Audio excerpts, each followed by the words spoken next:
Ashama harka fuunee kabajamtoota hordoftoota chaanala YouTube isaa Ibrahim. Har'aan tan immoo appilikeeshinii wal lama tartiibaan kan maallaqa irraa onlaayiniidhaan dalagachuu dandeessan kan baay'ee salphaa fi dhugaadhaan kaffalu wajjin riiviyuu goonaa yookiin wajjin ilaallaa akkaataa akkaawuntii banachuu hanga maallaqa irraa argachuutti kan ilaallu ta'a. Viidiyoo tana hanga xumuraatti daawwadha. Namoonni chaanala kiyyaa farataa ta'e yoo jiraatan sabiskiraayib godhaa. Viidiyoo tanas immoo laayik gochuun eegalaadha. Mi'a amma kallattumaan gara viidiyoo sin dabarsa. Appiiwwan kanneen gara boodaatti sarara akka buufattan akkamitti akka buufachuu dandeessan kan wajjin ilaallu ta'a. Appiiwwan kunniin lamaadha. Swag Box jedhama. Isaan asitti argaa jirtan kana Swag Box jedhama. Inni lammataa immoo Click Workers jedhama. Appii kana appii Click Worker kana Play Store irraa buusuu dandeessanii.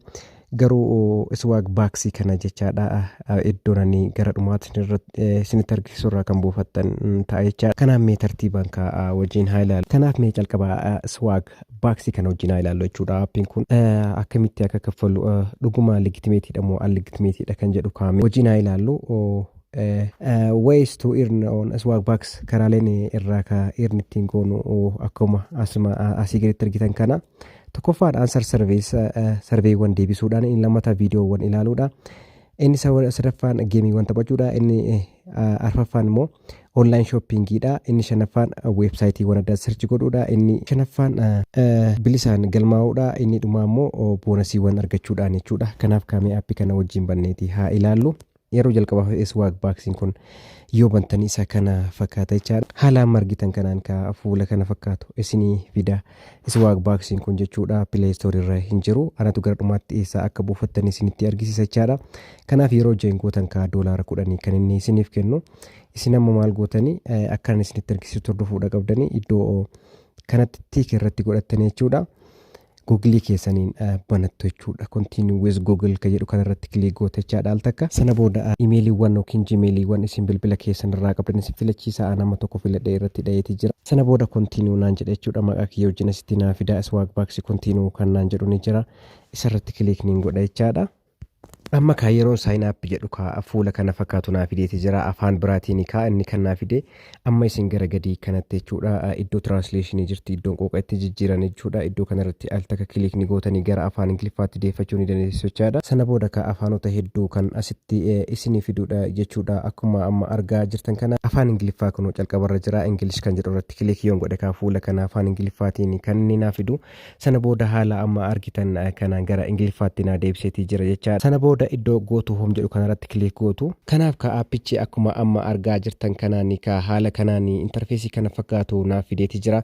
Akkuma sila isiniin jedhe qabxiiwwan SCB jedhaman nama lakkaa'uudhaan jechuudha.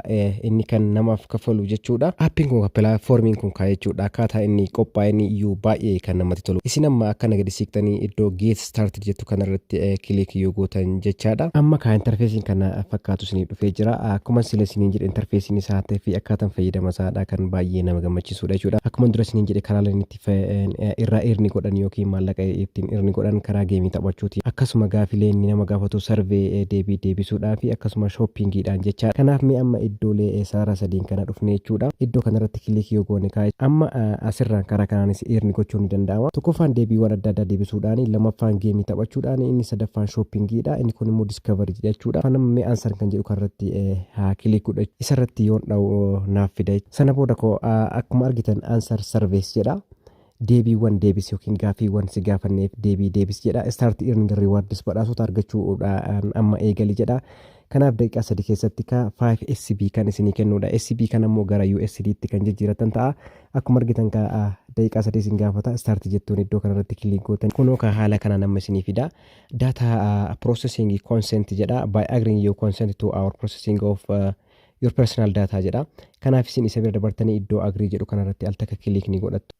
Kunoo amma gaafilee 20 kan inni isiniif qopheessu jechuudha. Bara dhaloota keessanii isin gaafata where you born jedha. Inni deebistan jechaadha. Isa sirriidha. Kunoo amma bara dhaloota kiyya guuteetiin jira. Sana booda continue iddoon jirti isirratti kilik ni godha jechaadha. Sana booda saala keessanii isin gaafata I am kan jedhu jira male, female or not specified kan jira. Anamma male irratti ni guutuu. Sana booda continue iddoon jirtettu isirratti al takkanidha. Sana booda postal code isin gaafata. Postal code yoo qabaatan ni guuttanii yoo qabaatan rakkinan qabu. Anama 1,000 jedheeniiti jira. Sana booda continue jedhaan jecha. Sana booda iddoon kun naannoo jireenyaati biyyoota addunyaa kan inni isin gaafatu jecha. Nama isa kanarratti seentarist kan jedhu kanarratti kilikaa godhuu rakkinaan qabu sana booda kontiiniyuu jedhaan jechaadha. Sana booda amma sadarkaa barnootaa na gaafata. Isin afaan yookiin qooqni yoo isin jalaa jijjiirame iddoo kana dhuftanii jechaadha. Qooqa Ingiliffa irratti deeffattanii yookiin afaan Arabiffaas ni jira. Qooqaan amma Ingiliffa irratti deeffadha jechaadha. Sana booda nama digirii waan hin qabuuf baachilaan of digirii kan jedhu na dhufee jira. Sana booda kontiiniyuu jedhaan jechaadha. Kuni akkaataa jireenya keessa kan yeroo ammaa kan si ibsu jedha. Isin afaan jijjiirachaati translate godhachaa guutuu dandeessan jechaadha. Kanaafuu nama rent apartment kan jedhu kanarratti guutee sana booda continue jedhaani. Sana booda what's your relationship status fuutee jirta moo hin fuune kan jedhu sana booda continue jettaniini kan barbaadan guuttan kan fedha keessanii jechaadha. Mana kee keessa nama meeqa wajjin jiraata jedha asitti kan si gaafatu jechuudha. Sana booda filattaniiti bira dabartu. Sana booda waa'ee kee kan ibsu as keessaa tokko filadhu jedha. Waa'ee kiyya kan sirriitti siin ibsu kan itti dhiyaatu filattu jechaadha as keessa. Sana booda nama isa kana filadhaa isinis isa kana osoo filattanii ni filatama jechaadha. Sana booda continue jettaniini amma bineensota mana keessan keessa jiran si gaafachaa jira. Kun sarvii si gaafachuudhaan jechuudha. Gaafilee si kenneeti kan inni sirraa fudhatu. Anamma bineensota jiraatan adurree kan yookiin immoo kaat kan jedhu guutaa yookiin immoo yoo hin jiraanne ni dhiistu yookiin aazar jettanii guuttachuudha. Sana booda continue jedhaani. Hojiin kee maalidha yeroo ammaan kanatti jedha. What's your current employment status jedha. Haala hojii keessanii asitti ni guuttu. Employed full time yeroo guutuu kan hojjetu yeroodhaan employed part timeidhaan hojii keessan guutuudhaan kan hojjettan self employed part time active military baay'eetu jira jechaadha as keessa. Anamma kan na ibsuun hin guuta. Anamma kan hojii dhuunfaa kiyyaa hojii guutuu waan hin qabuuf self employed full time kan jedhu kanarratti guutaa hojii kiyya waan hin qabuuf kana booda continue jedhaan jechaadha. Sana booda galii keessan kan isin gaafatu ta'aadha. Anamma isa jalqabaa kanan guutaa kan barbaadan guutuu dandeessanii isin sana booda continue jettooni. Kana dura geemii yoo taphattee beektee maalirratti taphattee beekta kan jedhu jira. Anamma Android phone yookiin immoo silkii kiyya isa sana filadhaa. Sana booda continue jedhaan jechaadha. Sana booda mana keessan keessatti bittaa wantoota bitamaniif irra caalatti itti gaafatamummaa kan fudhatu siidha jedha. All decision yookiin murtiilee guutuu keessatti anuma yookiin immoo about behalf jettaani kan barbaadan guuttanii yookiin immoo less than half jettanii sana booda continue jettuun jechaadha. Afaan kam dubbatta kan jedhu jira. Anamma afaan barbaadan jira as keessaa hedduudha ka afaanonni jiran.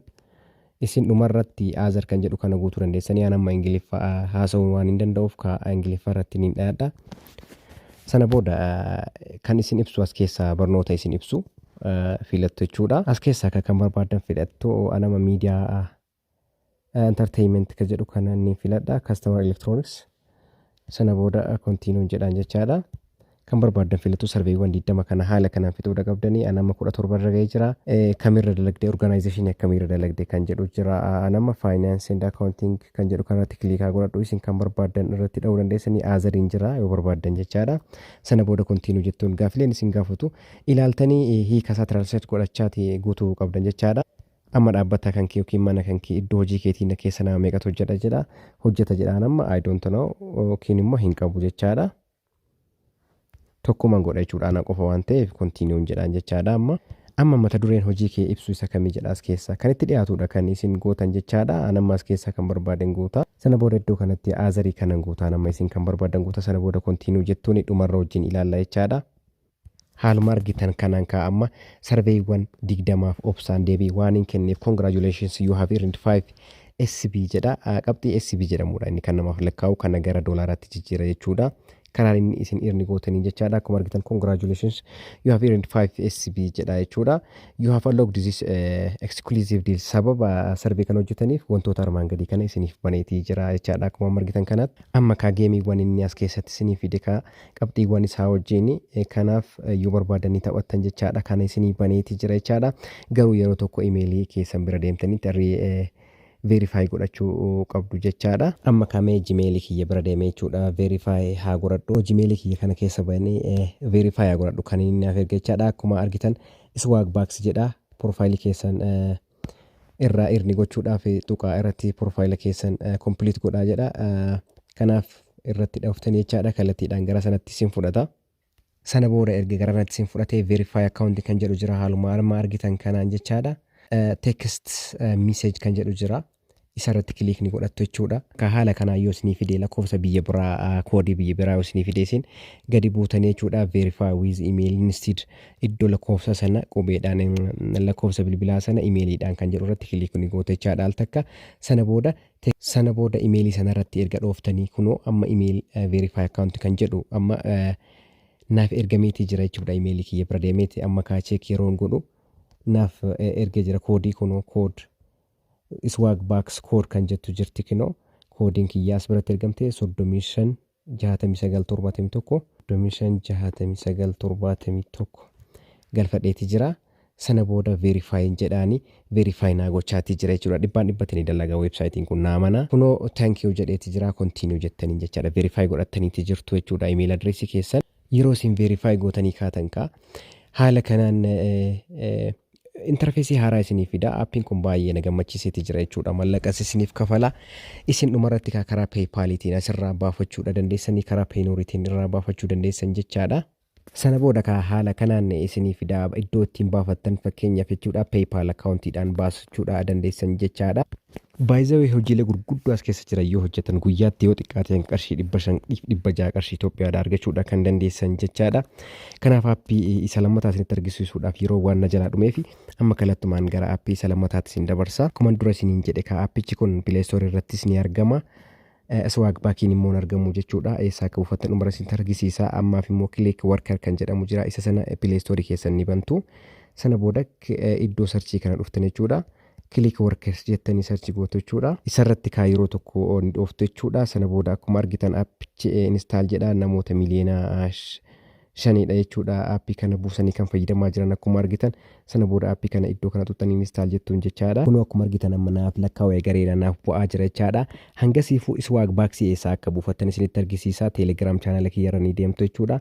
Telegram kiyya bira deemtanii iddoo sarchii kanatti Isaaq Ibrahim jettanii sarchi gootu kunoo haala amma argitan kanaan jechaadha.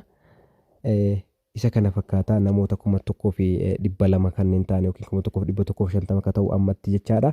Isa sana irratti join gootaniiti achi jala isiniif kaaya achirraa yoo dhabdan immoo jechuudha. Telegram kiyyarraa yoo isiniif hin mijanne Aptoid kanarraa buufattu jechuudha. Aptoid kanallee Telegram kiyyarraa argattu. Iddoo kanarra seentanii jechaadha. Erga seentan iddoo sarchii kanatti Swagbucks jettanii sarchi ni gootu. Sana booda haala kanaan isin dhufa aappichi Swagbucks Play Games and Service jedha. Kun isa sirriidhaan kafalu by the way dhibbatti ni kafala naamanaadha. Namoota miliyoona 10 akkuma argitan namoota miliyoona 10 buufataniiti itti fayyadamaati jiru waan kana isarratti dhooftaniiti gadi buufattu jechaadha. Aptoid maal akka ta'e kan dura isinitti miiraa Play Store irratti hin argamu. Aappiiwwan Play Store irratti hin argamne achirraa kan namaa fiduudha jechuudha. Swagbucks amma Play Store irraa ni buufna yoo jenne hin jiru. Mee fakkeenyaaf Chrome bira dhaqnee sarchi haa goonu. Chrome keenya bannee jechaadha. Mee Swagbucks jenneeti sarchi haa goonu. Amma asirra yoo ilaaltan kunoo Swagbucksiin Play Store kinoo as jira. Chrome irraan yeroo baay'ee aappiiwwan Play Store irratti hin argamne Chrome irra seentaniiti kan ilaaltan. Amma yoo ilaaltan iddoo kanatti kilikii irratti godhe gara Play Store na fudhata. Swagbucks kinoo ni jira amma Play Store irra. Garuu biyya keenya keessatti hin argamu.